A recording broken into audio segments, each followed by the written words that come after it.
मोदी आवास योजनेअंतर्गत नांदगाव कोंडेश्वर तालुक्यामध्ये जे घरकुल मंजूर झाले त्या लाभार्थ्यांना प्रथम हप्ता मिळाला।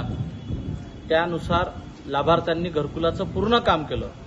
कोणाकडनं सिमेंट उधार आणलं, कुठून रेती उधार आणली, कोणाकडनं लोहा उधार आणला, असं करून उधार करून संपूर्ण घर उभं केलं।